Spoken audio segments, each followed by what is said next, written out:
आज का टॉपिक है जब अनजान जगह आकर लगता है यहाँ पहले भी आ चुके हैं। ऐसा ही कई बार दोस्तों के बीच बैठे हुए या किसी मुद्दे पर बात करते हुए लगता है कि बिल्कुल यही बातें पहले भी हो चुकी है। कब कहाँ बस यह समझ नहीं आता। आप कुछ सेकंड के लिए इस फीलिंग के बारे में सोचने की कोशिश भी करते हैं, लेकिन तब कोई भी पुराना तजुर्बा याद नहीं आता। इस फीलिंग को कहते हैं। दोस्तों, क्या आप कहीं पहली बार गए हों, तभी अचानक से आपको लगे कि यहाँ पहले भी आ चुके हैं, या फिर आपको बहुत अजीब सी स्ट्रॉन्ग फीलिंग महसूस होने लगे जैसे कि ये सब पहले हो चुका है। या फिर ऐसा ही कई बार दोस्तों के बीच बैठे हुए या किसी मुद्दे पर बात करते हुए लगता है कि बिल्कुल यही बातें पहले भी हो चुकी हैं। कब, कहां, बस ये समझ नहीं आता। आप कुछ सेकंड के लिए इस फीलिंग के बारे में सोचने की कोशिश भी करते हैं, लेकिन कोई पुराना तजुर्बा याद नहीं आता। इसे डेजा वू कहते हैं। दोस्तों, क्या यह आपके साथ भी होता है? कमेंट में बताएं, और क्या हुआ है वो भी बताएं। दोस्तों, लेकिन क्या आपने कभी सोचा है कि डेजा वू क्या है और ऐसा क्यों होता है? आइए इसका जवाब जानते हैं। दोस्तों, आपके मन में यह सवाल जरूर उठा होगा कि ऐसा क्यों होता है और क्या इसका पिछले जन्म से कोई संबंध है, या फिर आपको भविष्य में होने वाली घटनाओं का आभास होने लगा है। क्या आपके साथ भी ऐसा होता है? ज्यादातर लोगों का जवाब हां होगा, क्योंकि दुनिया के लगभग 2/3 लोगों के साथ ऐसा होता है। दोस्तों, डेजा वू एक फ्रेंच शब्द है।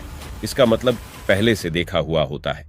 यह ऐसी स्थिति होती है जब हमें लगने लगता है कि कोई एक्सपीरियंस, घटना हमारे साथ पहले हो चुकी है। इस शब्द का इस्तेमाल पहली बार 1876 में फ्रांसीसी फिलोसोफर एमिल बोयराक ने एक पत्र में किया था। लाइफ साइंस की रिपोर्ट के मुताबिक 80% लोगों को डेजा वू महसूस होता है। दोस्तों, डेजा वू के भीतर ही 2 तरह की फीलिंग्स होती है। डेजा विजेत यानी पहले भी देखी गई जगह, और डेजा वेकू यानी पहले भी जिया हुआ। इन दोनों भावनाओं से ही बनती है डेजा वू की फीलिंग। लेकिन जब आप पहले कभी उस जगह गए ही नहीं हैं और ना ही कभी वही घटना पहले हुई है, ये डेजा वू की फीलिंग आती कहां से है? क्या इसका पुनर्जन्म से कुछ लेना देना है? पहली बार ये 8 से 10 साल की उम्र में महसूस होता है।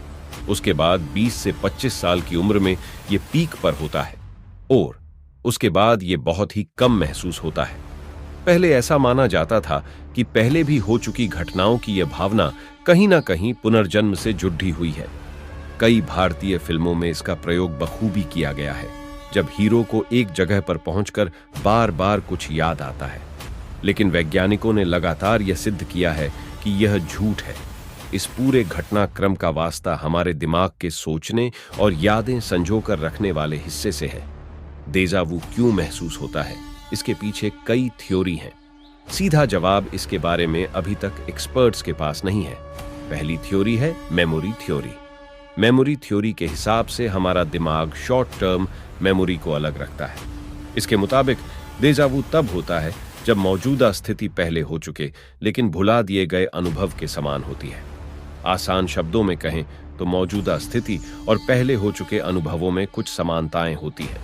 इससे ऐसा लगता है कि मौजूदा घटना पहले हो चुकी है। डेजा वू इन कथित समानताओं को समझने और मानने के लिए हमारे दिमाग की कोशिश हो सकता है।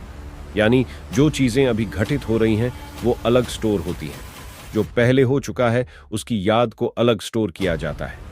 लेकिन अगर इसमें कुछ गड्ढे बड्डियच हो जाए तो short term memory long term memory से आती हुई प्रतीत होती है।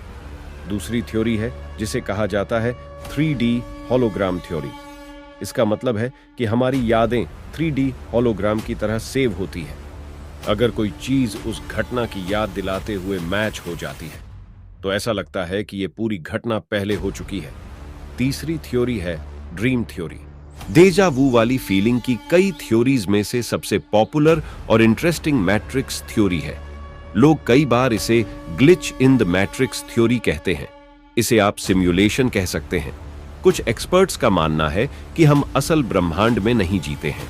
हम कंप्यूटर से जुड़े एक ब्रह्मांड में रहते हैं, और ये दुनिया, पानी, पेडडीज, समुद्र, जीव, सब कुछ एक कंप्यूटर प्रोग्राम है। जब इन प्रोग्राम में ग्लिच होता है, यानी कोई खराबी आती है, तो हमें डेजा वू वाली फीलिंग महसूस होती है। साइंटिस्ट्स ने लैब में रिक्रिएट किया डेजा वू बहुत ही स्ट्रॉन्ग फीलिंग होती है। ये पता लगाना बहुत ही मुश्किल है कि आखिर कैसे ये फीलिंग डेवलप हो रही है। इसके लिए साइंटिस्ट्स ने लैब में डेजा वू रिक्रिएट करने के लिए एक्सपेरिमेंट किया। कुछ पार्टिसिपेंट्स को बुलाया गया, साइंटिस्ट एनी क्लीरी और उनकी टीम ने इसमें वर्चुअल रियलिटी VR की मदद ली।